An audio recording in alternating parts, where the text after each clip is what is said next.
नक्की स्वागत आहे तुमचं व्हिडिओमध्ये पुन्हा एकदा। आता आम्ही चाललोय भजनाला। संध्याकाळचे 6 वाजलेत। आपल्या ह्या साईडला म्हणजे सिंधुदुर्ग जिल्ह्यात भजनं जास्त चालतात, भजनं फुगड्या। तर आता आम्ही चाललोय आमच्याच वाडीमध्ये भजनं आहेत। तर सध्या मी तन्मय काका निघालोय। आमची जी खालची मंडळी आहे भजन मंडळी ती खाली जाते, बाकीची लोक सगळी नंतर येणार आहेत। आम्ही सध्या जाणार आमच्या जिकडे आमचे सामान ठेवलं आहे आम्ही पेटी वगैरे, ते तिकडे जाऊन पहिलं भजन आम्ही चालू करू 7-7:30 पर्यंत। तुम्हाला आज या व्हिडिओमध्ये भजन कसं करतो आम्ही घरोघरी जाऊन ते तुम्हाला बघायला भेटेल। तर हा व्हिडिओ नक्की बघा तुम्ही। तर सध्या मी आणि तन्मय पण आज भजन करणार आहे, ते पण तुम्हाला भेटेल बघायला। तर आम्ही भजनाला गेल्यानंतर तिकडे काय काय मजा करतो किंवा कोणाकोणाच्या घरी काय काय असतं सगळं भेटेल तुम्हाला बघायला आत्ताच। तर हा व्हिडिओ नक्की बघा। हे आमची खालची वाडी आहे, जळवीवाडी। इकडे आमचं सगळे मंडळी आमची इकडे असतात। तर अजून मुलं पोरं जमली नाहीत, बरेचसे कामावर जातात। आणि हे आमच्या वाडीतले टीचर मिस्टर राजू जळवी, मला वाटतं आत्ताच कुठून तरी बाहेरून आलेत। ते म्हणजे हां, ते काहीतरी आणलं वाटतं, गाडीमध्ये आहेत। हे पण आमच्या भजन मंडळाचे एक मेंबर आहेत, पण आता सध्या ते बिझी असतात, खूप शेड्यूल बिझी असतं त्यांचं, त्यामुळे ते खूप लेट येतात भजनाला आजकाल। पायपुसने नीट करतो अच्छा, लोक बाहेर गेले। ओके, तर मित्रांनो आज पहिलंच भजन महेश काकाकडे आहे। पहिले सुरुवात आम्ही महेश काकाकडे करणार आहे आणि इकडून मग पुढे कुठे जाणार काय माहीत नाही, पण आज भजनं आमची 4 भजनं होणार आहेत। तर आता मंडळी एक एक हळूहळू येत आहेत, तर थोड्याच वेळात भजन सुरुवात होईल। तर नक्की बघा हा पूर्ण व्हिडिओ। कोरपेशी आलेले हे आहेत आमचे मंडळाचे तरकारी विशाल फाळशेकर, बाहेरगावी असतात ते, आज सुट्टी आहे त्यांना। आणि हे इकडे आपले मृदुंगमणी आबा वेळकर, प्रॅक्टिस चालू आहे सध्या। आणि वरती आपले महेश गोसावी बसलेत, अजून बरीचशी मंडळी यायची आहे।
बाप संत तुम्हापुढे माय बाप संत तुम्हापुढे गोड मानून घ्या बोल बोले गोड मानून घ्या बोल बोले गणराया चरणी अर्पिले गणराया चरणी अर्पिले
तेका पॅन्टी तसे बनवलेलेच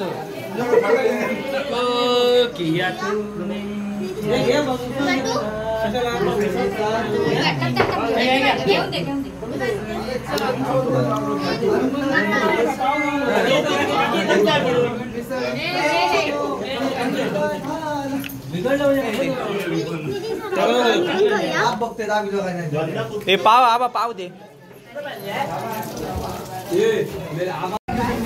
पाणी काय पाणी कोण सार्थक सांगते आपलं जिगिरी दोस्त विशाल फारशेकर. आता आम्ही एक भजन संपवलं आणि आता आम्ही चाललो रुपेश हळदणकरच्या घरी दुसरा भजन करू. आता टोटल आमची 5 भजनं आहेत. तर कसं वाटलं आमचं भजन नक्की सांगा कमेंटमध्ये. आणि विशाल फारशेकर आपलं आवडलं असेल तर नक्की लाईक करा या व्हिडिओ ना, बरोबर. तर आपण परत भेटत राहू असेच नेक्स्ट व्हिडिओमध्ये. परत भेटू. Bye bye.